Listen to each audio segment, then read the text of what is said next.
तो गाइस कैसे हैं आप सब लोग। गो डाउन द माउंटेन के एपिसोड 27 के साथ हाजिर हो। तो लास्ट एपिसोड के एंड पे हमने देखा था कि सीक्रेट राम का पोर्टल ओपन होता है और सीक्रेट राम का पोर्टल ओपन होने के साथ ही वो सभी लोग सीक्रेट राम के पोर्टल की तरफ भागना स्टार्ट करते हैं ताकि जाकर सीक्रेट राम के अंदर जाकर से खजाना ले सके। लेकिन सबसे पहले जो बंदा वहां पर पहुंचता है उसका हड्डियों का कंकाल बन जाता है क्योंकि पोर्टल अभी कम्प्लीटली ओपन नहीं हुआ होता। बाकी के सभी लोग डरकर वहीं पर रुक जाते हैं। बाकी के एसोसिएशन के लीडर्स भी वहां पर पहुंच जाते हैं। एसोसिएशन लीडर उनसे कहते हैं बेवकूफ हो, अभी पोर्टल कम्प्लीटली ओपन नहीं हुआ, अगर तुम लोग अभी जाकर ओपन होने की कोशिश करोगे तो तुम सभी लोगों का भी यही हाल होगा। सभी लोग साइड के ऊपर चुपचाप खड़े हो जाओ। सभी लोग देखते हैं कि एसोसिएशन का कौन सा मेंबर यहाँ पर आया। तो लॉर्ड हैरिस वहाँ पर आए होते हैं। वो लोग उसे देखते ही कहते हैं तो लॉर्ड हैरिस है, प्रेसिडेंट हैरिस यहाँ पर आए हुए हैं। कि वहीं पर ड्वार्फ किंग भी आया होता है। ड्वार्फ किंग अपने साथ अपने लोगों को लेकर आता है और कहता है देखो तो जरा यहाँ पर भी पोर्टल ओपन भी नहीं हुआ, यहाँ पर कितनी सारी मक्खियां बिन बना रही हैं। सभी लोग दूसरी तरफ ड्वार्फ किंग की तरफ देखते हैं और कहते हैं कि तो ड्वार्फ किंग जिनली है। साथ उन्हें वहाँ पर एल्फ किंग भी दिखाई देता है। तो एल्फ किंग अपने लोगों को वहाँ पर लेकर आया होता है। एल्फ किंग कहता है ये सभी के सभी लोग तो यहाँ पर कैनन फॉडर्स हैं, यानी कि ये सभी आम जनता जो है ये तो मरने के लिए यहाँ पर आई है। मुझे तो ऐसा बिल्कुल भी नहीं लगता कि सीक्रेट राम में जाने के बाद ये सभी लोग पहले टेस्ट को भी पास कर पाएंगे। ये सभी लोग वहीं पर मारे जाएंगे। एल्फ किंग जो होता है वो एल्फ को वहाँ पर देखते ही कहता है तो एल्फ की क्वीन भी यहाँ पर आई है, जिसकी वजह से एल्फ किंग काफी ज्यादा गुस्सा आ जाता है। दोनों आपस में बहस कर रहे होते हैं। एल्फ किंग उसे कहता है क्या तुम यहाँ पर फाइट करना चाहते हो? सीक्रेट राम के ओपन होने से पहले अगर तुम फाइट करना चाहते हो तो तुम आजमा कर देख सकते हो। इसके साथ ही ग्रैंडपा मिचेल भी वहाँ पर पहुंच जाते हैं। ग्रैंडपा मिचेल उन सभी लोगों से कहते हैं तुम सभी लोग यहाँ पर आपस में फाइट क्यों कर रहे हो? तुम सभी लोग अभी भी तो यहाँ पर पहुंचो, हम सभी लोग एसोसिएशन के मेंबर्स हैं और सभी लोग यहाँ पर आपस में फाइट नहीं कर सकते। सभी लोगों को दूसरों को दिखाना होगा कि हम सभी लोग काउंसिल में किस तरह मिलजुल कर रहते हैं और मिलजुल कर फैसले करते हैं। क्योंकि सभी जो आम जनता होती है वो सभी बड़े बड़े एसोसिएशन लीडर्स को यहाँ पर देखकर काफी ज्यादा घबरा रहे होते हैं और कहते हैं ये क्या। रोड्रिगोस मिचेल भी यहाँ पर आ चुके हैं, प्रिंस जिलिन भी यहाँ पर आए हैं, लॉर्ड हैरिस भी यहाँ पर है। इससे सभी लोग तो यहाँ पर, इसका मतलब यह है कि हमारे चांसेस तो बहुत ज्यादा कम हो चुके हैं। लोग तो सीक्रेट राम के अंदर से फेम हासिल करना चाहते थे और वहाँ पर से खजाना लेना चाहते थे। लगता नहीं है कि हमें वहाँ पर से कुछ मिलेगा। तो लॉर्ड हैरिस लॉर्ड मिचेल की तरफ देखते हैं और उसे कहते हैं लॉर्ड मिचेल मुझे लगता है कि आप कुछ ज्यादा कंफ्यूज हो चुके हैं और कुछ ज्यादा बुढ़े हो चुके हैं। आप अपने साथ कुछ बहुत ही थोड़े लोगों को लेकर आए हैं, आपके पास तो सिर्फ 2-4 ही लोग हैं। मुझे तो लगा था कि आप अपने साथ पूरी आर्मी को लेकर आएंगे। मिचेल उन लोगों से कहता है कि मैं यहाँ पर अपने साथ इतने ज्यादा लोगों को क्यों लेकर आऊंगा जबकि मेरे पास एक बहुत ही पावरफुल हेल्पर है, मैं अपने साथ एक हेल्पर लेकर आया हूँ। लॉर्ड हैरिस कहते हैं तुम यहाँ पर किस हेल्पर की बात कर रहे हो? फिर साथ ही वो सोच रहे थे कहीं ऐसा तो नहीं है स्वर्ड गार्ड को अपने साथ लेकर आया क्योंकि उसने कहा था कि वो मिचेल चैम्बर ऑफ कॉमर्स में जाकर किसी से मिलना चाहता है। ड्वार्फ किंग हंसना शुरू कर देता है और कहता है इस पूरे के पूरे कॉन्टिनेंट पे ऐसा कोई भी नहीं है जो कि तुम्हारी हेल्प कर सके और सिर्फ अकेला जाकर सीक्रेट राम के अंदर तुम्हारे लिए खजाना लेकर आ सके। क्या तुम हमें बेवकूफ समझते हो? इसके साथ ही लॉर्ड मिचेल उन सभी लोगों के सामने, ग्रैंडपा मिचेल उन सभी के सामने रिप्रेजेंटेशन देते हुए हमारे ज़ाबाई को रिप्रेजेंट करते हैं और कहते हैं जरा देखो सही कि मेरे सामने कौन है। तुम सभी लोगों के सामने इस वक्त मेरा ग्रैंड सन इन लॉ है। सुनने के बाद लॉर्ड हैरिस को झटका लगता है क्योंकि उन्हें पता होता है कि ये स्वर्ड गार्ड है, क्योंकि बाकी सभी को नहीं पता होता। वो सभी लोग इस बात से हैरान होते हैं, स्पेशली ड्वार्फ किंग। वो हंस रहा होता है और कहता है तो सिर्फ और सिर्फ एक ट्रेनी स्वर्ड मैन है। तुम्हें क्या लगता है कि तुमने एक ट्रेनी स्वर्ड मैन को ग्रैंड सन इन लॉ बना लिया? तुम एक बहुत ही बेकार इंसान हो, तुम्हारी सोच भी बहुत ज्यादा बेकार है। एल्फ किंग भी वहाँ पर सोच रहा होता है इस लड़के को देखकर तो लगता है कि ये बहुत ज्यादा मासूम सा लड़का है, तो फिर इस लड़के को और मिचेल ने फंसा लिया होगा। लेकिन इस लड़के को अपना दामाद बनाने का मुझे समझ नहीं आ रही कि उसने दामाद बनाया होगा। दूसरी तरफ आरियाना चलाकर अपने ग्रैंडपा से कह रही थी ग्रैंडपा आप यहाँ पर कौन से दामाद की बात कर रहे हैं? आपका कोई भी ग्रैंड सन इन लॉ नहीं बनने वाला। तो वो से कहते हैं आज या कल ये बन जाएगा, तुम्हें परेशान होने की जरूरत नहीं है। इसके साथ उन्हें साइड के ऊपर से आवाज आती है, कोई कहता है कि मुझे ये रिश्ता बिल्कुल मंजूर नहीं है। ये सभी लोग साइड के ऊपर देखते हैं कि कौन है जो यहाँ पर ये कह रहा था। वहाँ पर प्रिंस होता है, एलिया सिटी का जो प्रिंस होता है जिसका नाम एस्टिक होता है। प्रिंस एस्टिक वहाँ पर आता है और कहता है जरा मेरी तरफ देखो, मेरी बात को ध्यान से सुनो। आरियाना सिर्फ और सिर्फ मेरी, आरियाना से अगर कोई शादी करेगा तो सिर्फ और सिर्फ मैं करूंगा। मैं एस्टिक हूँ, पूरे के पूरे सिटी ऑफ एलियास का प्रिंस। तो आरियाना से कहती है प्रिंस एस्टिक कहीं तुम्हारा दिमाग तो नहीं खराब हो गया? तुम कौन सी जगह पर खड़े हो? तुम इस वक्त सीक्रेट राम के बाहर खड़े हो, तुम्हारे पास वो पावर्स भी नहीं है, तुम यहाँ पर क्या करोगे? एस्टिक उसे कहता है सारी की सारी टेरिटरी हमारे होली सिटी ऑफ एलियास की है, यानी कि ये पूरी की पूरी सिटी अगर एलियास में है, सीक्रेट राम भी एलियास में आती है तो मैं इसका मालिक हूँ। ये पूरी की पूरी राम भी मेरी है और मैं यहाँ का प्रिंस हूँ। तो इसी के साथ ही वो हमारे ज़ाबाई के सामने जाकर खड़ा हो जाता है और गुस्से के साथ उसे कहता है अगर मैं यहाँ पर किसी को कहता हूँ कि यहाँ से चले जाओ तो उसे जाना पड़ता है क्योंकि मैं प्रिंस हूँ, मैं प्रिंस हूँ इस पूरे के पूरे एलियास सिटी का। ज़ाबाई इसकी बात सुनने के बाद कहता है लगता है कि बारिश होने वाली है। स्टिक चिल्लाकर उसे कहता है तुम यहाँ पर क्या बकवास किए जा रहे हो? लगता है कि तुम टॉपिक को चेंज करने की कोशिश कर रहे हो। मैं यहाँ पर तुमसे क्या बात कर रहा हूँ? इसी के साथ ही आसमान के बादल दिखाई देते हैं और उसके अंदर से काफी सारी ठंडा निकल रही होती है। सभी लोग आसमान की तरफ देखते हैं और कहते हैं इतनी टेरिफाइंग भी कहीं ऐसा तो नहीं है कि ये डीमन गार्ड है? डीमन गार्ड कहाँ से आ गया? कोई भी डीमन गार्ड पिछले कई सालों से नहीं देखा गया। आसमान के ऊपर जबरदस्त बिजलियां चमकती हैं। बिजलियां चमकने के साथ ही 5 सेक्रेट बीस्ट यानी कि 4 सेक्रेट बीस्ट वहाँ से बाहर निकलते हैं और उनसे कहा जाता है हमारे सीक्रेट राम सिर्फ और सिर्फ हमारा ड्रैगन गार्ड किया, तुम सभी लोग यहाँ से दफा हो जाओ वरना तुम सभी लोगों को मार दिया जाएगा। एसोसिएशन मेंबर में 4 सेक्रेट बीस्ट के साथ में ड्रैगन गार्ड का सुनते ही काफी ज्यादा घबरा जाते हैं और कहते हैं जी क्या ये वाकई में ड्रैगन गार्ड है? ड्रैगन गार्ड तो बहुत ज्यादा पावरफुल है, ड्रैगन गार्ड बहुत ज्यादा जालिम भी है। जब वो पहले दुनिया में हुआ करता था अब उसने पूरी दुनिया में तबाही मचा रखी थी, बहुत सारे एक्सपर्ट्स को उसने मार दिया था। और हैरिस उसे कहते हैं जितना ज्यादा की का प्रेशर रिलीज हो रहा है क्या तुम्हें लगता है ड्रैगन गार्ड के अलावा कुछ यहाँ पर हो सकता है, ये सिर्फ और सिर्फ ड्रैगन गार्ड ही हो सकता है। ड्रैगन गार्ड भी वहाँ पर बादलों में छुपा होता है। वो बादलों के अंदर से बाहर निकलता है और कहता है क्या तुम सभी लोग यहाँ पर मरना चाहते हो, पर मैं तुम सभी लोगों को मारना नहीं चाहता, मैं तुम सभी को यहाँ पर एक मौका दूंगा जिंदा रहने का। सभी लोग यहाँ से भाग जाओ। अगर तुम सभी लोग यहाँ से भाग कर नहीं जाते तो फिर मुझे मजबूरन तुम सभी को मारना होगा। और साथ ही वो सोच रहा होता है यहाँ पर दोबारा से रीअपियर होने के बाद ये अप्रोप्रिएट टाइम है, यहाँ पर बहुत सारे लोग जमा है और सीक्रेट राम के ऊपर कब्जा जमाकर सभी लोगों को मैं बता सकता हूँ कि ड्रैगन गार्ड वापस आ चुका है। ड्रैगन गार्ड सोच रहा होता है कि यहाँ पर सभी लोगों के सामने मैं इस बात को साबित कर सकता हूँ कि मैं एक इनविंसिबल ड्रैगन गार्ड हूँ, कोई भी दुनिया में मुझे हरा नहीं सकता, मैं बहुत ही पावरफुल ड्रैगन गार्ड हूँ। लेकिन साथ ही उसकी नजर हमारे ज़ाबाई के ऊपर पड़ती है। जैसे वो ज़ाबाई की तरफ देखता है उस बेचारे के छक्के छूट जाते हैं। लेकिन साथ ही बड़ी स्पीड से भागता अपने बादल में छुप जाता है और कहता है चलो यहाँ से भागे। बाकी के सेक्रेट बीस्ट कहते हैं क्या ड्रैगन गार्ड को क्या हुआ, कि ब्लैक ड्रैगन बॉस वहाँ पर सोच रहा होता है ड्रैगन गार्ड तो यहाँ से चला गया, लगता है कि वो बुढ़ा हो चुका है, अब मुझे यहाँ पर सब कुछ संभालना होगा क्योंकि लाइन में अगला गार्ड मैं ही बनने वाला हूँ, मेरा चांस है, बहुत ही जल्दी मैं इसको रिप्लेस करूंगा। इसी के साथ ही हमारा ज़ाबाई ऊपर की तरफ देखता है और कहता है जरा देखो सी वहाँ पर इन सभी को तो मैं जानता हूँ। जैसे वो ये वाली बात कहता है तो वो सभी के सभी वहाँ पर से भाग जाते हैं। वो सभी अपना बादल लेकर बड़ी स्पीड से वहाँ से भाग जाते हैं। तो हमारा ज़ाबाई कहता है ये क्या, ये सभी लोग तो चले गए, मुझे हेलो भी नहीं बोला। तो लॉर्ड मिचेल कहते हैं ये क्या, ड्रैगन गार्ड यहाँ पर अपीयर हुआ, उसने हम सभी लोगों को धमकी दी, फिर साथ ही वो यहाँ से चला गया। आखिर वो यहाँ से डर कर चला क्यों गया। के साथ ही ड्वार्फ किंग उन लोगों से कहता है क्या तुम लोगों ने देखा कि ड्रैगन गार्ड यहाँ पर किस तरफ देख रहा था। ड्रैगन गार्ड ने यहाँ पर किसी को देखा जिसकी वजह से उसके चेहरे का एक्सप्रेशन चेंज हो गया और वो यहाँ से भाग गया। किंग कहता है मुझे पता है कि वो कौन सी डायरेक्शन में देख रहा था। वो सभी लोग एक ही डायरेक्शन में देखते हैं जहाँ पर प्रिंस एस्टिक खड़ा होता है, इसके साथ हमारा ज़ाबाई होता है। सभी लोग कहते हैं वो तो इन दोनों की तरफ देख रहे थे, वो चारों सेक्रेट बीस्ट और साथ में ड्रैगन गार्ड। प्रिंस एस्टिक कहता है यहाँ पर हो क्या रहा है, ये सभी लोग हमारी तरफ क्यों देख रहे हैं। तो हमारा ज़ाबाई यहाँ पर जल्दी से सिचुएशन को संभालने के लिए कहता है प्रिंस एस्टिक वाकई में बहुत ज्यादा पावरफुल इंसान हो, तुम इतने पावरफुल और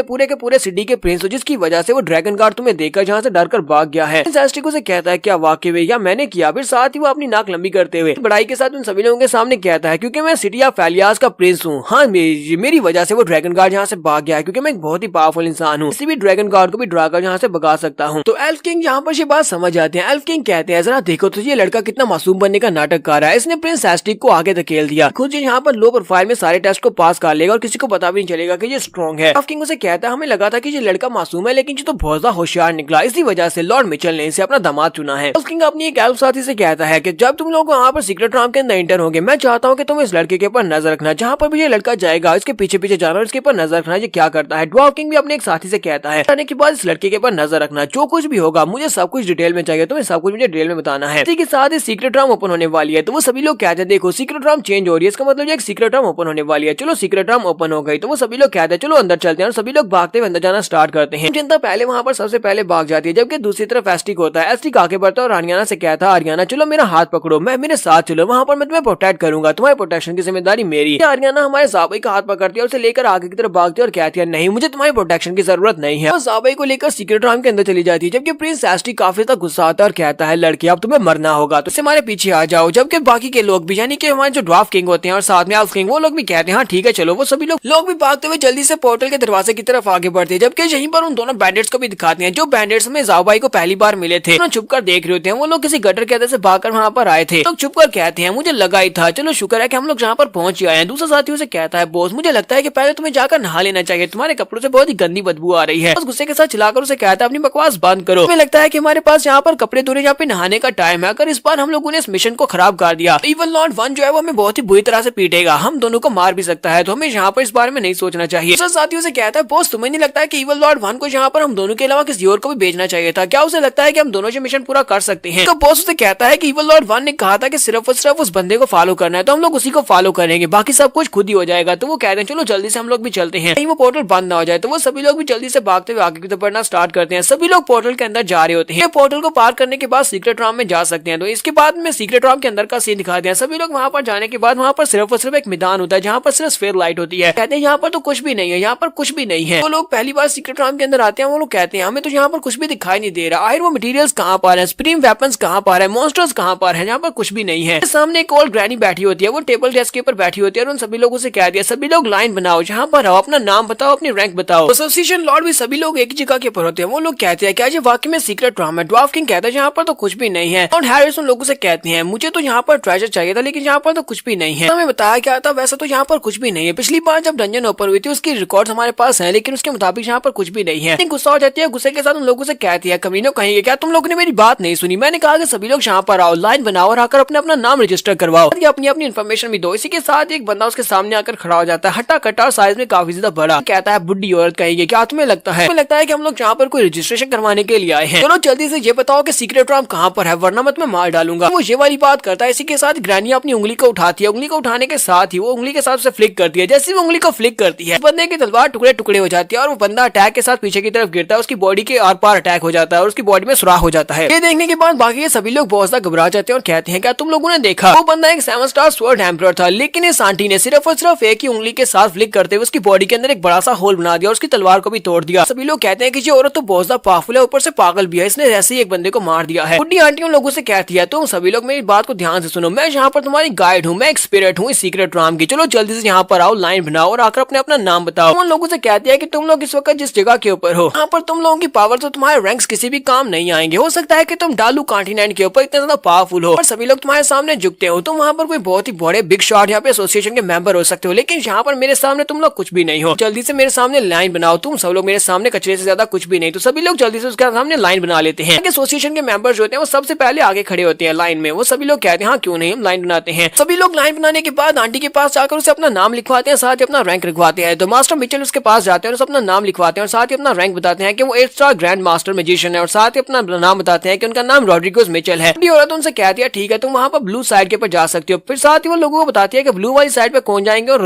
रेड वाली साइड पे कौन जाएंगे। वहाँ पर 2 पोर्टल होते हैं। कहा जाता है कि जो ब्लू पोर्टल है ये हाई लेवल के लोगों के लिए, हाई लेवल के लोग डायरेक्टली पोर्टल में जा सकते हैं जहाँ से वो तीसरे लेवल से कंटिन्यू करेंगे, जबकि जिनके लेवल्स लो हैं वो सभी लोग रेड पोर्टल के सामने जाएंगे। रेड पोर्टल से वो लोग अंदर जाएंगे जहाँ पर उन्हें स्टार्ट से शुरू करना होगा, 0 से शुरू करेंगे, यानी कि वो ट्रायल टेस्ट देंगे और उसके बाद वो ब्लू 3rd लेवल तक पहुंचेंगे। वो सभी के नाम लिखती है, सभी के रैंक्स लिखती है और उन सभी को वहाँ पर बताती है कि उन्हें किस तरफ जाना है। लोग रेड की तरफ जाते हैं, कुछ लोग ब्लू की तरफ जाते हैं, ज्यादातर लोग जो होते हैं वो रेड की तरफ होते हैं। आरियाना को रेड डोर मिलता है। आरियाना रेड डोर के सामने खड़ी होती है, वो इसके पास आता है तो आरियाना उसे कहती है तुम्हें तो ब्लू डोर की तरफ जाना चाहिए क्योंकि तुम्हारी पावर्स काफी ज्यादा है। तुम्हारा ज़ाबोई उसे कहता है लेकिन इस वक्त मैंने अपने लेवल को लो किया हुआ है, इस वक्त 1st लेवल स्वॉर्ड्समैन ट्रेनिंग हूँ, तो मुझे लगता है कि मैं भी रेड की तरफ ही आऊंगा। तो कहती है लेकिन ये बात तो वो स्पिरिट डिसाइड करेगी और मुझे नहीं लगता कि वो स्पिरिट यहाँ पर इतनी आसानी से बेवकूफ बन सकती है। वो तुम्हारी बॉडी के अंदर छुपी हुई पावर्स को देख लेगी और तुम्हें वहाँ पर रेड की तरफ ही भेजेगी और ब्लू की तरफ ही भेजेगी। हमारे ज़ाबोई की बारी आने से पहले वहाँ पर ग्रैंड मदर जो होती है, यानी वो ग्रैंड माँ जो होती है, वो सारे के सारे पेपर्स को समेटने के बाद वो बुढ़ी औरत कहती है इस बार टोटल 234 लोग आए हैं इस सीक्रेट रूम के अंदर और 234 में से 23 ऐसे हैं जो कि 7 स्टार से अबव थे। ब्लू डोर की तरफ भेजा गया जबकि बाकी ये सभी लोग रेड डोर की तरफ आगे बढ़े ताकि वो जाकर ट्रायल से स्टार्ट कर सके। साथ ही बुढ़ी औरत कहती है अच्छा ठीक है तुम सभी लोगों को गुड लक, और सभी लोगों से कहा जाता है कि तुम सभी लोग अपने अपने पोर्टल में चले जाओ। तो वो सभी लोग दोनों तरफ अपने अपने पोर्टल में चले जाते हैं। पोर्टल में जाने के बाद आरियाना चली जाती है, तो आरियाना के चले जाने के बाद चलाकर ज़ाबोई का नाम पुकारी होती है। पोर्टल्स क्योंकि वो बुढ़ी औरत एक्टिवेट करती है तो दोनों तरफ से सभी लोग जा चले जाते हैं। औरत यहाँ पर अब काफी ज्यादा इत्मीनान से बैठी होती है और कहती है तो फाइनली मैंने सभी लोगों को भेज दिया। वो कहती है हर जनरेशन में लोग पहले से ज्यादा कमजोर होते जाते हैं, लेकिन इस बार की जनरेशन तो बहुत ज्यादा कमजोर है। इस बार सिर्फ और सिर्फ कुछ ही लोग ऐसे थे जो 7 स्टार से अबव जा पाए हैं। 7 स्टार से जितने लो लेवल के लोगों के पेपर्स होते हैं वो सभी को वहीं पर आग लगा देती है और कह दिया ये सभी लोग तो कचरा है, ये सभी लोग यहीं पर मरने वाले हैं क्योंकि ये सभी लोग किसी भी काम के नहीं है। तो काफी ज्यादा खुश हो रही होती है और कहती है अरे होली लॉर्ड तो वाकई में बहुत ज्यादा वाइज है। इस बार उन्होंने फैसला किया है कि जितने भी कैनन फोल्डर्स हैं, यानी कि सभी कचरा जो है इसको पहले लेवल के ऊपर ही साफ किया जाएगा। सभी को पहले लेवल में रेड डोर की तरफ भेजा गया ताकि सभी को वहीं पर खत्म कर दिया जाए। तो बुढ़ी औरत वहीं पर खुश हो रही होती है कि उसी वक्त तुम्हारा ज़ाबोई इसके सामने आकर खड़ा जाता है और कहता है एक्सक्यूज मी लेडी। तो वो बहुत ज्यादा घबरा जाती है और कहती है लड़के तुम कहाँ से आए? ज़ाबोई से कहता है कहाँ से आया का क्या मतलब है, मैं यहीं पर था, मुझे यहाँ पर गिना ही नहीं, ना ही तुमने मेरा नाम लिखा ना ही तुमने मेरा रैंक लिखा, मैं अकेला रह गया, मुझे बताओ कि मैं कहाँ पर जाऊँ? सबसे लोएस्ट क्लास का स्वॉर्डमैन ट्रेनिंग हूँ। बुढ़ी औरत उसकी बात सुनने के बाद गुस्सा करती है, अपनी पावर्स को रिलीज करती है और कहती है तुमने यहाँ पर मुझे डराया है, इसी वजह से अब तुम्हें यहाँ पर मरना होगा। मैं कहीं पर भी नहीं भेजने वाली बल्कि मैं सीधा तुम्हें ऊपर भेजूंगी। वो एनर्जी को रिलीज करते हुए हमारे ज़ाबोई के ऊपर अटैक करती है। अटैक काफी ज्यादा पावरफुल होता है लेकिन हमारा ज़ाबोई चुपचाप वहाँ पर खड़ा रहता है। ज़ाबोई अटैक के साथ काफी दूर तक घसीटता हुआ जाता है लेकिन उसकी बॉडी के ऊपर एक स्क्रैच भी नहीं पड़ता। तो हमारा ज़ाबोई से कहता है मैं यहाँ पर फाइट करने के लिए तो नहीं आया। ये भी काफी ज्यादा घबरा जाती है और कहती है ऐसा नहीं हो सकता, इसकी बॉडी के ऊपर तो एक स्क्रैच भी नहीं है। ज़ाबोई से कहता है मेरी दोस्त इस वक्त रेड डोर के पीछे है, क्या तुम उस पोर्टल को दोबारा से ओपन कर सकती हो? मुझे भी वहाँ पर जाना है, क्या तुम मुझे वहाँ पर भेज सकती हो? इसी के साथ ही ग्रैनी और भी ज्यादा गुस्सा हो जाती है। ग्रैनी कहती है मुझे लगता है कि तुम्हारी पावर लेवल्स बहुत ज्यादा है, तुम एम्परर्स लेवल के 9th लेवल से अबव हो, के बावजूद तुमने यहाँ पर अपनी पावर्स को छुपा कर रखा। तुमने सीक्रेट रूम की स्पिरिट के सामने एक बहुत बड़ा गुनाह किया है अपनी पावर्स को छुपाने का। अब तुम्हें मरना होगा। फिर से अपनी पावर्स को रिलीज कर रही होती है जबकि हमारा ज़ाबोई से कहता है लगता है कि तुमने यहाँ पर मुझे ढूंढ लिया, तो यहाँ पर सिर्फ और सिर्फ अपने दोस्तों के साथ खेल रहा था ताकि मैं अपनी पावर्स को हाइड करके रखूं, किसी को पता ना चले। सभी लोग सिर्फ और सिर्फ मेरी तरफ ही देखना शुरू कर देते कि ये बंदा बहुत ज्यादा पावरफुल है। उसकी बात सुनने के बाद कहती है अच्छा ठीक है मरो, जाकर अपने दोस्तों के साथ हेल में खेलना। वो अपनी पावर्स को रिलीज करने के बाद हमारे ज़ाबोई के ऊपर अटैक करती है और उसने जो अटैक किया होता है वो मीटेओराइट समन अटैक होता है। आसमान के ऊपर एक बड़ी सी फॉर्मेशन ऊपर होती है, उस फॉर्मेशन के अंदर से एक बड़ा सा मीटेओराइट आसमान के ऊपर से नीचे गिरता है। ग्रैनी की पावर्स वाकई में बहुत ज्यादा जबरदस्त होती है। मेटोराइड तो आपको पता ही है कि काफी बड़े होते हैं और उसकी पावर जो ऊपर से नीचे गिरने के बाद उसका प्रेशर बढ़ जाता है। मेटोराइड ग्राउंड के ऊपर आकर टकराता है, एक जबरदस्त धमाका होता है। धमाके के साथ ही हमारे प्रिंस जूलिन को भी दिखाते हैं कि उसकी आंखें भी खुल जाती हैं। प्रिंस जूलिन उठकर बैठ जाता है और कहता है जाओ भाई कहाँ पर हो। साथ के टेबल के ऊपर देखता है, साथ के टेबल के ऊपर एक लेटर पड़ा होता है। उस लेटर के ऊपर लिखा होता है मेरे प्यारे डिसाइपल, सीक्रेट रूम ओपन हो चुकी है और मेरे पास इतना वक्त नहीं कहता मैं तुम्हारा इंतजार कर सकूँ कब तुम ठीक हो। इस अपॉर्चुनिटी को नहीं ले सकते, इसी वजह से तुम्हारे मास्टर इस बार सीक्रेट रूम में जा रहे हैं और जाओ पाई के बारे में तुम भूल जाओ। जाओ पाई से खुद ही मैं बदला ले लूंगा, तुम्हारा भी और अपना भी। तुम आराम करो जब तक तुम ठीक नहीं हो जाते। जूलिन चिल्लाकर कहता ऐसा नहीं हो सकता, मुझे भी सीक्रेट रूम में जाना है। जाओ पाई को सिर्फ और सिर्फ मैं अपने हाथों से मारूंगा, मेरे मास्टर नहीं। वहाँ से उठकर भागना शुरू करता था, नाकर खड़ी होती है और कहती है इस लड़के ने यहाँ पर काफी सारी पावर्स को शो करवाया था, उसने अपनी पावर्स को हाइड करके रखा हुआ था, जिसकी वजह से अब ग्रैनी को भी यहाँ पर अपनी पावर्स को शो करवाना पड़ा। मेटोराइड के टूटने के बाद एक बड़ा सा मेटोराइड का टुकड़ा अभी भी वहीं पर होता है, वो वहाँ पर सामने खड़ा होता है और जाओ भाई के सर के ऊपर होता है। यानी बाकी का सारा मेटोराइड तो टूट चुका होता है, जितना हिस्सा जाओ भाई के सर के ऊपर होता है वो सारा एक लंबे खंबे की तरह उसके सर के ऊपर खड़ा होता है। और जाओ भाई उसे कहता है क्यों ना हम लोग यहाँ पर आराम से बात करें, इतने बड़े वायलेंस की क्या जरूरत है, तुमने तो मेरे सर के ऊपर पत्थर ही दे मारा। देखने के बाद बेचारी ग्रैनी और भी ज्यादा घबरा जाती है और कहती है ऐसा कैसे हो सकता है, आखिर ये कौन है जिसके सर के ऊपर एक मेटोराइड गिरने के बाद भी मेटोराइड टूट गया लेकिन इसका सर नहीं टूटा। हमारा जाओ भाई एक ही हाथ के साथ अपने सर के ऊपर से मेटोराइड को उठाकर पीछे की तरफ फेंक देता, अपनी तलवार निकालता और कहता अगर तुम्हें फाइट ही करनी है तो ठीक है मैं फाइट करता हूँ। यानी बहुत ज्यादा घबरा जाती है और उसे कहती है रुको रुको, तुम्हें यहाँ पर मुझसे फाइट करने की जरूरत नहीं है, चलो मैं तुम्हें बताती हूँ। कहती है जो रेड पोर्टल है उसे सिर्फ और सिर्फ मेरे मास्टर ही ओपन कर सकते हैं, लॉर्ड उसे ओपन कर सकते हैं, लेकिन उसके ऊपर एक रिस्ट्रिक्शन लगी हुई है, 7th लेवल से अबव के जितने लोग हैं वो उस पोर्टल के जरिए दूसरी तरफ नहीं जा सकते, यानी कि उसको ओपन भी नहीं कर सकते।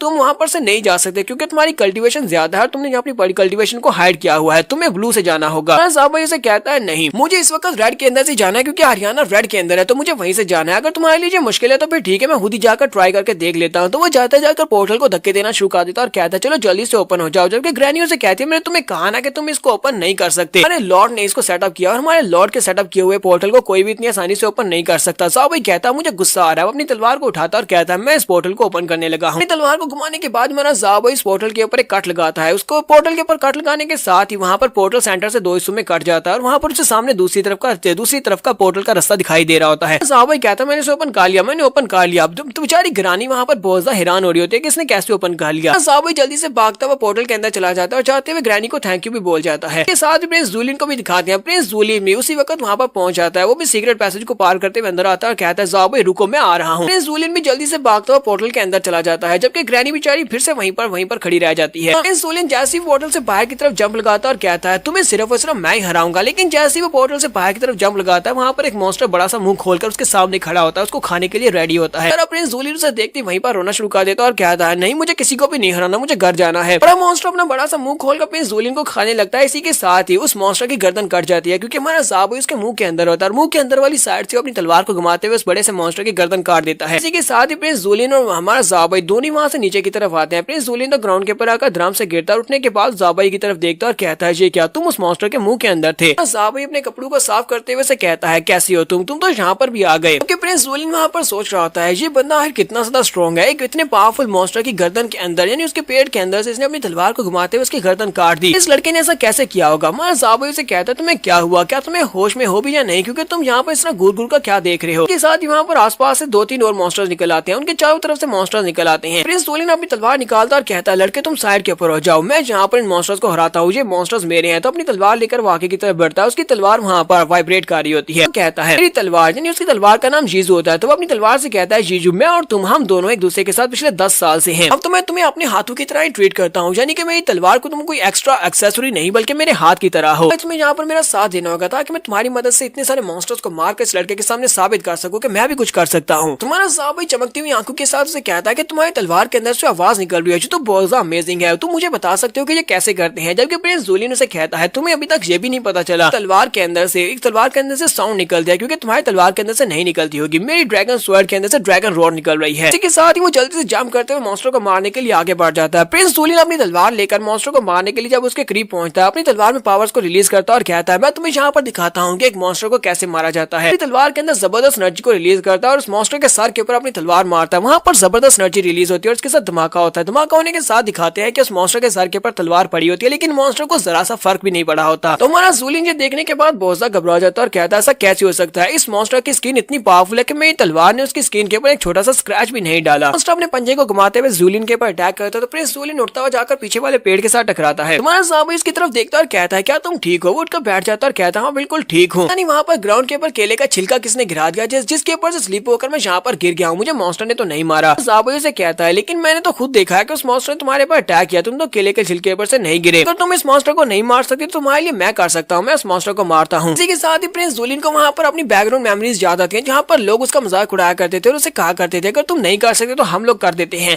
लगता नहीं है कि तुम ये कर पाओगे। सभी लोग उसका मजाक उड़ाते थे। ये बात सुनने के बाद प्रिंस जूलिन ऑब्वियसली गुस्सा हो जाता है और कहता है लोगों को क्या लगता है कि मैं ये नहीं कर सकता, मैं ये कर सकता हूँ। वो फिर से उठकर खड़ा हो जाता है। हमारा ज़ाबई से कहता है अगर तुम कर सकते हो तो फिर ठीक है करो। तो इसी के साथ प्रिंस जूलिन अपनी पावर्स को रिलीज करते हुए साथ ही अपने आर्मर को रिलीज करता है। अपनी बैटल बॉडी को रिलीज करने के बाद अपनी तलवार लेकर फिर से अटैक करने के लिए आगे बढ़ता है। वो अपनी तलवार लेकर अटैक करने के लिए आगे बढ़ जाता है। तुम्हारा ज़ाबई देख रहा होता है कि अब ये यहाँ पर क्या करने वाला है, तो भागता हुआ काफी दूर चला जाता है। उसके जाने के बाद नेक्स्ट सीन जब दिखाती है तो उस बेचारे के मुंह की बुरी हालत हो चुकी होती है कि मॉन्स्टर को तो मार नहीं पाता लेकिन मॉन्स्टरों से बहुत ही बुरी तरह से पीड़ते हैं। वो वापस आता है, ज़ाबई के पास आकर बैठकर रोना शुरू कर देता है और कहता है मॉन्स्टर की स्किन इतनी ज्यादा पावरफुल है कि मेरी तलवार भी उसके अंदर कट नहीं लगा पा रही। इसका मतलब यह है कि इन मॉन्स्टर्स को मारा नहीं जा सकता, इनकी स्किन बहुत ज्यादा टफ है। पहले तुम्हारा अटैक काम कर गया क्योंकि तुम उस मॉन्स्टर की बॉडी के अंदर थे, तुमने उसके मुंह के अंदर से उसके ऊपर अटैक किया था जिसकी वजह से तुमने उसको आसानी से मार दिया। लेकिन मुझे नहीं लगता कि अब तुम भी यहाँ पर इन मॉन्स्टर्स को मार पाओगे। साथ ही प्रिंस जूलिन उसे कहता है जरा देखो तो तुमने इस बात को नोटिस किया ये सारे के सारे मॉन्स्टर हमारे आसपास खड़े हैं, कोई भी मॉन्स्टर हमारे पर अटैक क्यों नहीं कर रहा? इन सभी मॉन्स्टर ने हमारे पर अटैक नहीं किया। ज़ाबई उसे कहता है मुझे लगता है ये किसी का इंतजार कर रहे हैं। तो वो सभी लोग वहाँ पर किसी मॉन्स्टर का इंतजार कर रहे होते हैं। उन मॉन्स्टर्स का जो बड़ा बॉस होता है वो वहाँ पर आने वाला होता है। प्रिंस जूलिन से कहता है क्या तुम्हें महसूस हो रहा है ग्राउंड हिल रहा है? के ऊपर देखते हैं तो एक बहुत ही बड़ा मॉन्स्टर होता है, बाकी ये सभी मॉन्स्टर उसका साइज तकरीबन 10 गुना बड़ा होता है। सामने आकर खड़ा हो जाता है। प्रिंस जूलिन कहता है अब तो हम लोग बिल्कुल भी नहीं बचेंगे, ये तो इन सारे के सारे बीस्ट का किंग है। ज़ाबई से कहता है मुझे भी लगता है कि ये काफी ज्यादा बड़ा मॉन्स्टर है, लेकिन जरा देखो तो सही इसके मुंह के अंदर किसी इंसान का बाजू दिखाई दे रहा है, साथ ही खून भी लगा हुआ है। जूलिन से कहता है मुझे लगता है कि वो सभी लोग जो हमसे पहले यहाँ पर आए थे इसने उन सभी लोगों को खा लिया है। ये बात जैसी वो करता है हमारा ज़ाबई आर्याना को याद करता है और उसे बहुत ज्यादा गुस्सा आता है। वो कहता है ऐसा नहीं हो सकता, आर्याना के साथ साथ मेरा व्हाइट टाइगर वो दोनों पहले यहाँ पर आए थे। ज़ाबई अपनी तलवार निकालता और कहता है तो मैं ही मारूंगा और वो जल्दी से जंप करते हुए ऊपर चला जाता है, जबकि मॉन्स्टर भी जोरदार धार लगाता है। जूलिन से कह रहा होता है कि यहाँ से भाग कर जाना होगा, चलो यहाँ से निकल चलते हैं। इस मॉन्स्टर का साइज तो देखो ये कितना बड़ा है, तुम जाकर भी इस मॉन्स्टर को नहीं मार पाओगे। ज़ाबई से कहता है नहीं इसने आर्याना को मारा है तो मैं इसे बिल्कुल भी नहीं छोड़ूंगा और अपनी तलवार लेकर उसके ऊपर अटैक करने के लिए आगे बढ़ता है। बाकी के सभी मॉन्स्टर्स भी उसकी तरफ आगे बढ़ते हैं। वो ज़ाबई के ऊपर अटैक करने के लिए आगे बढ़े होते हैं। ज़ाबई अपनी तलवार को घुमाते हुए दोनों मॉन्स्टर्स के ऊपर अटैक करता है, दोनों की गर्दनें काट देता है सिर्फ और सिर्फ एक लाइट अटैक के साथ ही। देखने के बाद तो प्रिंस जूलिन बहुत ज्यादा हैरान होता है और कहता है ऐसा नहीं हो सकता, इसने सिर्फ और सिर्फ लाइट अटैक के साथ दो मॉन्स्टर्स की मुंडियां काट दी। ज़ाबई भागता हुआ आगे बढ़ रहा था इस वक्त बड़े किंग मॉन्स्टर की तरफ। तो किंग मॉन्स्टर जो था अपने बड़े से पांव को उठाता है और ज़ाबई को अपने पांव के नीचे कुचलने की कोशिश करता है। वो अपना बड़ा सा पांव उठाकर ग्राउंड के ऊपर धड़ाम से मारता है, लेकिन हमारा ज़ाबई जल्दी से जंप करते हुए साइड के ऊपर हट जाता है। तो पांव ग्राउंड के ऊपर पड़ने की वजह से प्रेशर निकलता है। प्रिंस जूलिन सामने की तरफ देख नहीं पाता। हमारा ज़ाबई पांव के नीचे से निकल चुका होता है और ऊपर की तरफ जंप करते हुए उसके मुंह की तरफ आगे बढ़ता है। मुंह की तरफ जाते हुए कहता है मियाओ और आर्याना प्लीज मुझे माफ करना, मैं तुम दोनों को बचा नहीं पाया। और साथ ही वो उस मॉन्स्टर की गर्दन के ऊपर अपना अटैक करते हुए उसकी गर्दन काट देता है और कहता है आर्याना और मेरा व्हाइट टाइगर तुम दोनों अगली दुनिया में जाकर शांति के साथ रहना, मैंने तुम दोनों का बदला ले लिया है इस मॉन्स्टर को मारकर। मॉन्स्टर की बड़ी सी गर्दन जो होती है ग्राउंड के ऊपर आकर गिरती है। हमारा ज़ाबई भी नीचे लैंडिंग करता है, जबकि प्रिंस जूलिन दूर खड़ा ये सब कुछ देख रहा होता है। देखने के बाद वो कहता है मुझे लगता है कि इस लड़के की इतने ज्यादा स्ट्रॉन्ग होने की वजह मुझे पता चल चुकी है। इस लड़के के पास जो ब्लैक कहता है किटी और आर्याना प्लीज तुम दोनों अगली दुनिया में जाकर रेस्ट करना, क्योंकि मैंने तुम दोनों का बदला ले लिया है। जूलिन भागता हुआ उसके पास आता है, वो उसके साथ चिपकने की कोशिश करता है ताकि उसके पास से तलवार को निकाल सके। जूलिन जहाँ पर मीठी चोरी फेरने की कोशिश कर रहा होता है, वो उसके पास आने के बाद से कहता है हीरो तुम तो मेरे हीरो हो, तुमने मेरी जान बचा ली, तुम तो बहुत ही कमाल के हो, तुम्हारा बहुत बहुत शुक्रिया जो तुमने इतना ज्यादा हार्ड वर्क किया। तुम्हारा ज़ाबी उसे कहता है क्या वाकई में? फिर साथ ही मेरा ज़ाबी से कहता है तुम हो कौन? फिर साथ ही मेरा ज़ाबी कभी उसे भूल जाता है और कभी उसे याद कर लेता है। इसी के साथ ही वो उसे कहता है प्रिंस जूलिन से सामने की तरफ इशारा करते हुए कहता है वहाँ पर देखो वहाँ पर क्या है। ज़ाबी इसी तरफ देखता है कहता है वहाँ पर क्या है। इसी के साथ ही प्रिंस जूलिन अपने पास से अपनी तलवार को निकालता है। वो अपनी तलवार को निकालता है और कहता है सबसे पहले इसके पास से तलवार निकाल लेते हैं। एक बार मैंने इसके पास इसकी तलवार को निकाल लिया उसके बाद मैं इसके साथ फेयर ड्यूल कर सकता हूँ। तो जैसे ही वो अपनी तलवार को बाहर निकालता है उसी वक्त से आर्याना और किटी आ जाते हैं। तो हमारा ज़ाबी से देखते ही कहता है ये तो एनी नारा है। वो कहता है कि ये तो एनी नारा है। उसी के साथ ही जूलिन अपनी तलवार को निकाल रहा होता है, वो अपनी तलवार को वापस अपनी जेब में डालने की कोशिश करता है, लेकिन अपनी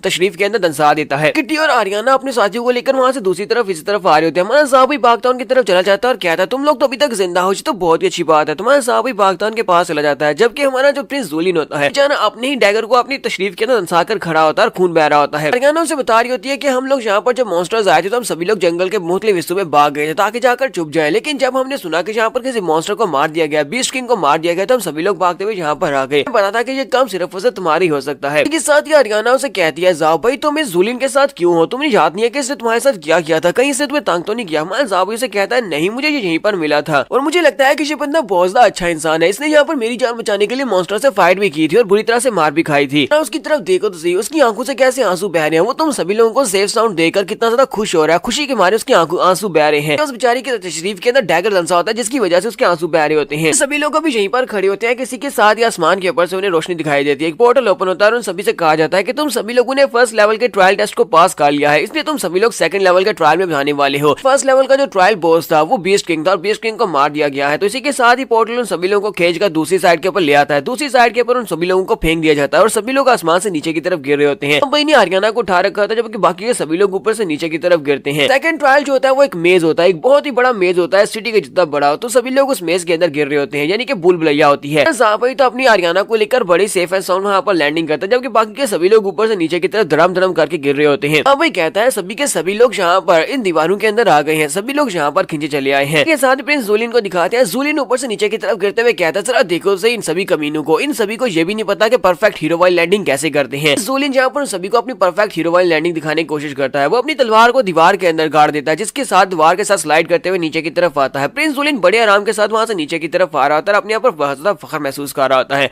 तो वहीं पर उस तलवार को नीचे की तरफ दंसा कर जब आ रहा होता है तो तलवार की रेजिस्टेंस खत्म हो जाती है, क्योंकि जो नीचे की दीवारें होती है बहुत ज्यादा पावरफुल होती है और उनके ऊपर तलवार भी स्लाइड नहीं कर पाती, जिसकी वजह से प्रिंस जूलिन बेचारा पीछे वाली दीवार के साथ जाकर पटकता है। तलवार उसके हाथ से छूट जाती है और पीछे वाली दीवार के साथ जाकर पटकता है और बाउंस करते हुए एक दीवार से दूसरी दीवार के साथ, एक दीवार से दूसरी दीवार के साथ, इस तरह वो नीचे ग्राउंड के ऊपर आकर धड़ाम करके गिर जाता है। ज़ाबई और हरियाणा दोनों नीचे खड़े ये देख रहे होते हैं। ज़ाबई से कहता है कि इस तरह अगर गिरने से तो अच्छा था कि तुम सीधे ग्राउंड करके ग्राउंड के ऊपर गिर जाते, क्योंकि वो चलाकर उसे कहता है कि ये मेरा स्टाइल है, बाकी सभी की तरह मैं ऊपर से सीधा क्यों गिरूं, मैं यहाँ पर दीवारों के साथ पटक कर नीचे गिरा हूँ। प्रिंस जूलिन वहाँ पर खड़े खड़े सोच रहा था और काफी ज्यादा गुस्से में होता है। प्रिंस जूलिन कहता है जब से मैं इस छोटे कमीने से मिला हूँ तब से मेरी बॉडी बहुत ही बुरी तरह से जख्मी होती जा रही है। मुझे लगता है कि आज न कल मैं इस कमीने के हाथों से जरूर मारा जाऊंगा। जल्दी से जल्दी इसका कुछ न कुछ करना होगा। मुझे इसके पास तलवार छीननी होगी। अगर मैं इसके पास तलवार छीन लेता हूँ तो उसके पास सब कुछ ठीक हो जाएगा। पर उन्हें आवाज आती है। सेकंड लेवल का जो ट्रायल बॉस होता है वो उन सभी लोगों से कहता है तुम सभी लोगों को सेकंड लेवल के ऊपर वेलकम कहा जाता है। यहाँ पर तुम सभी लोगों ने चैलेंज करना है इस भूल भुलैया को, क्योंकि भूल भुलैया को पार करना बहुत ज्यादा मुश्किल है। अगर तुम लोग भूल भुलैया को पार कर जाते हो तुम सेकंड लेवल के ट्रायल को पास कर पाओगे, लेकिन यहाँ पर बहुत सारे मॉन्स्टर्स भी हैं। यहाँ पर तुम्हारा टोटल नंबर 87 है और सभी को 7 ग्रुप में तकसीम किया गया है। 7 ग्रुप बनाए गए हैं, 7 ग्रुप अलग अलग डायरेक्शंस में हैं। यहाँ पर उस भूल भुलैया को पार करना और इसके साथ साथ तुम्हारा मेन मिशन ये होना है कि तुम्हें यहाँ पर लॉर्ड्स के सेप्टर को ढूंढना है। अगर तुमने यहाँ पर उस छड़ी को ढूंढ लिया, तुम्हें से जो भी ग्रुप उस छड़ी को ढूंढ लेता है वो पूरे का पूरा ग्रुप जो है वो सेकंड ट्रायल को पास करने के बाद थर्ड ट्रायल पर जाएगा। बाकी के सभी लोग यहीं पर मर जाएंगे जो कि जिनके ग्रुप को सेप्टर नहीं मिलेगी। यहाँ पर एक तरफ प्रिंस एस्ट्री की टीम होती है, एक तरफ हमारे जूलिन और साथ में ज़ाबाई की टीम होती है और बाकी टीम्स के बारे में नहीं दिखाया जाता। प्रिंस एस्ट्री जो होता है वो वहाँ पर खड़ा होता है तो उन लोगों से कहता है क्या तुम लोगों ने सुना यहाँ पर लॉर्ड्स के सेप्टर को ढूंढना होगा, चलो जल्दी से लॉर्ड सेप्टर को ढूंढना स्टार्ट करो। तुम में से जो भी लॉर्ड सेप्टर को ढूंढेगा मैं उसे बहुत सारा इनाम दूंगा। यहाँ से बाहर जाने के बाद वो सभी लोग उसे कहते हैं ठीक है बॉस। इसी के साथ ही वहाँ पर एक बहुत बड़ी मकड़ी निकल आती है जो कि यहाँ का मॉन्स्टर ही होता है। तो वो उनमें से एक बंदे को पकड़ लेता है और वो चलाकर कह रहा होता है बॉस बॉस मुझे बचा लो। सभी लोग उसके ऊपर अटैक कर रहे होते हैं और कहते हैं यहाँ पर जो स्पाइडर है ये तो काफी ज्यादा पावरफुल है, तो हम लोग मैजिक से भी नहीं मार पा रहे। तो वो अपनी मैजिक पावर्स को यूज करते हुए स्पाइडर के ऊपर अटैक करते हैं। तो स्पाइडर मॉन्स्टर को इससे फर्क भी नहीं पड़ता क्योंकि वो बहुत ज्यादा पावरफुल स्पाइडर मॉन्स्टर होता है और वो इस इंसान को खा भी जाता है जिसको उसने पकड़ा था। ये दोनों मैजिशियन भी वहां से भागना शुरू कर देते हैं और कहते हैं चलो यहाँ से भागते हैं। इस मॉन्स्टर की बॉडी के ऊपर तो एक स्क्रैच भी नहीं आया, हम लोग अपनी पावर्स के साथ उसको स्क्रैच भी नहीं डाल सकते। सभी लोग वहां से भागना शुरू कर देते हैं जबकि मॉन्स्टर उनके पीछे लगा होता है। सभी लोग वहां से आसपास भाग रहे होते हैं जबकि प्रिंस एस्ट्री को दिखाते हैं कि वो दूसरी तरफ वहां से भाग जाता है। वो बेचारा बहुत ज्यादा डरा होता है। बाकी सभी लोग सामने की तरफ भागते हैं तो वहीं से साइड के ऊपर एक गली में भाग जाता है। बाकी सभी लोग वहीं पर रुक जाते हैं और कहते हैं सर क्या तुम लोगों ने देखा? अरे प्रिंस एस्ट्री हम सभी की जान बचाने के लिए उस मॉन्स्टर को दूसरी तरफ ल्योर करके ले गए हैं ताकि हम सभी की जान बचाई जा सके। प्रिंस एस्ट्री वाकई में प्रिंस बनने के लायक है जो कि आम जनता की जान बचा रहे हैं, हमारे हीरो हैं। पहली बार देखा है कि प्रिंस एस्ट्री कितने ज्यादा बहादुर है। प्रिंस एस्ट्री की बहादुरी यहाँ पर नजर आ रही है जबकि एस्ट्री वहाँ पर भाग रहा था और कहता है तुम मेरा पीछा क्यों कर रहे हो, जाओ जाकर वहाँ पर उन सभी को खाओ, तुम अकेले को खाकर क्या करोगे। जबकि सेम टाइम के ऊपर ज़ाबाई की टीम को दिखाते हैं। ज़ाबाई की टीम वहाँ पर खड़ी खड़ी सोच रही होती है कि अब हम लोग क्या करेंगे। अगर हम लोग इस मेज को पार करना चाहते हैं तो हम सभी लोगों को यूनाइट होना होगा। हम लोग एक बनकर ही इस मेज को पार कर सकते हैं क्योंकि रास्ते में बहुत सारी हर्डल्स आएंगी, बहुत सारे मॉन्स्टर्स आएंगे। ऐसे एक उन्हें मशवरा देता है क्यों ना हम लोग यहाँ पर आपस में एक लीडर को चूज करें। दूसरा उसे कहता है लेकिन हम लोग लीडर को चूज कैसे करेंगे। तो वो सभी लोग कहते हैं हमें सिर्फ और सिर्फ यहाँ पर स्ट्रॉन्ग बंदे को अपना लीडर चूज करना होगा जो कि हमें विक्ट्री की तरफ लेकर जाए, कि जो हमें यहाँ पर जिंदा रख सके। तो वो सभी लोग उस तरफ देखते हैं जहाँ पर अपने जूलिन, ज़ाबाई और हरियाणा खड़े होते हैं। तो उनकी तरफ देखते हैं और कहते हैं सबसे ज्यादा स्ट्रॉन्ग कोई जहाँ पर लीडर माना जाएगा। तो इसी के साथ ही प्रिंस जूलिन को सिलेक्ट किया जाता है और उसे कहा जाता है यंग मास्टर